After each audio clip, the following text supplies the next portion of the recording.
ಕೈಗಾರಿಕೆ ಸಚಿವ M B Patil ನೋಡಲೇಬೇಕಾದ ಸುದ್ದಿ ಇದು. ಯಾಕಂತ ಹೇಳಿದ್ರೆ ಕೆಐಎಡಿಬಿಯಲ್ಲಿ ಮಧ್ಯವರ್ತಿಗಳದ್ದೇ ಕಾರುಬಾರು ಜೋರಾಗಿದೆ. SLAOಗಳ ಕಚೇರಿಗಳಲ್ಲಿ ಹೆಜ್ಜೆ ಹೆಜ್ಜೆಗೂ ಬ್ರೋಕರ್ಗಳು ಸಿಗ್ತಾರೆ. ಬ್ರೋಕರ್ಗಳಿಲ್ಲದ ಕೆಐಎಡಿಬಿಯಲ್ಲಿ ಕೆಲಸವೇ ಆಗೋದಿಲ್ಲ. ಅಧಿಕಾರಿ ಇದ್ರೂ ಪರವಾಗಿಲ್ಲ, ಅಧಿಕಾರಿ ಇಲ್ಲದಿದ್ರೂ ಪರವಾಗಿಲ್ಲ, ಬ್ರೋಕರ್ಗಳು ಮಾತ್ರ ಇರಲೇಬೇಕು. ಬ್ರೋಕರ್ಗಳದ್ದೇ ಸಾಮ್ರಾಜ್ಯ, ಬ್ರೋಕರ್ಗಳದ್ದೇ ಆಧಿಪತ್ಯ.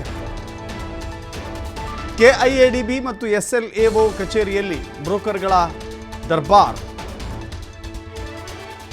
ಬೆಂಗಳೂರಿನ ಕೆಐಎಡಿಬಿಯಲ್ಲಿ ಬ್ರೋಕರ್ಗಳು ಅಧಿಕಾರಿಗಳು ಇಬ್ಬರೂ ಸೇರ್ಕೊಂಡು ಕಳ್ಳಾಟ ಮಾಡ್ತಾರೆ. ಹೆಂಗೆ? ಅದಕ್ಕೆ ಹೆಸರು ಅರವಿಂದ ಭವನ ಅಂತ. ಕೆಐಎಡಿಬಿಯ ಕಚೇರಿಯ ಹೆಸರು ಅರವಿಂದ ಭವನ ಅಂತ. ಕೆಐಎಡಿಬಿಯಲ್ಲಿ ಬ್ರೋಕರ್ಗಳು ಈಗ ಲಾಕ್ ಆಗಿದ್ದಾರೆ. ರೆಡ್ ಹ್ಯಾಂಡ್ ಆಗಿ ಸಿಕ್ಕಿಬಿದ್ದರೂ ಕೂಡ ಬ್ರೋಕರ್ಗಳಿಲ್ಲದೆ ಆಟ ನಡೆಯೋದಿಲ್ಲ. ಈ ಬ್ರೋಕರ್ಗಳು ಅಧಿಕಾರಿಗಳು ಹೆಂಗೆ ಕಳ್ಳಾಟ ಮಾಡ್ತಾರೆ ಅನ್ನುವ ಎಕ್ಸ್ಕ್ಲೂಸಿವ್ ಮಾಹಿತಿಯನ್ನು ನಾವು ನಿಮಗೆ ಹಂಚಿಕೊಳ್ತಾ ಇದ್ದೀವಿ. ಹೆಂಗೆ ಕಳ್ಳಾಟ ಮಾಡ್ತಾರೆ? ರೆಡ್ ಹ್ಯಾಂಡ್ ಆಗಿ ಬ್ರೋಕರ್ಗಳು ಸಿಲುಕಿ ಹಾಕಿಕೊಂಡಿದ್ರೂ ಕೂಡ ಅವರನ್ನು ಟಚ್ ಮಾಡೋಕ್ಕಾಗೋದಿಲ್ಲ. ಇನ್ನೂ 10 ಸಲ ರೆಡ್ ಹ್ಯಾಂಡ್ ಆಗಿ ಸಿಕ್ಕರೂ ಕೂಡ ನಮ್ಮನ್ನೇನು ಮಾಡ್ಕೊಳ್ಳೋಕ್ಕಾಗೋದಿಲ್ಲ ಅಂತಾರೆ ಬ್ರೋಕರ್ಗಳು. ಅಷ್ಟೊಂದು ಪವರ್ಫುಲ್ ಅಲ್ಲಿ. ಬ್ರೋಕರ್ಗಳಿಲ್ಲದೆ ಹೋದರೆ ಅಧಿಕಾರಿಗಳ ಕೈಕಾಲೇ ಆಡೋದಿಲ್ಲ. ಬ್ರೋಕರ್ಗಳಿಲ್ಲದೆ ಹೋದರೆ ಅಧಿಕಾರಿಗಳಿಗೆ ಯಾವ ಕಾರಣಕ್ಕೂ ಅಧಿಕಾರಿಗಳು ನೆಮ್ಮದಿಯಾಗಿರೋಕ್ಕೆ ಸಾಧ್ಯವಿಲ್ಲ. ದಿನ ಬೆಳಗಾದರೆ ಬ್ರೋಕರ್ಗಳ ಕಣ್ಣಿಗೆ ಕಾಣಿಸ್ಬೇಕು.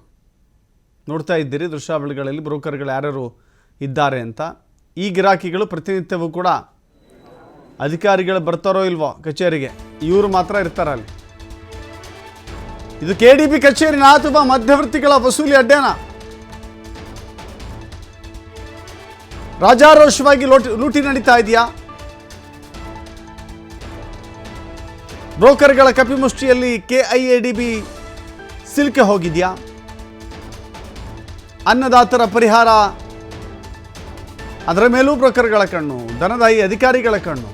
ನೋಡಿ, ಸಂಜಯ್, ಸಿದ್ದಲಿಂಗಯ್ಯ, ಸೋಮಶೇಖರ್, ನವೀನ್, ದಯಾನಂದ್ ಮತ್ತು ಗ್ಯಾಂಗ್, ಇಷ್ಟು ಜನ ಬ್ರೋಕರ್ಗಳ ಹೆಸರು.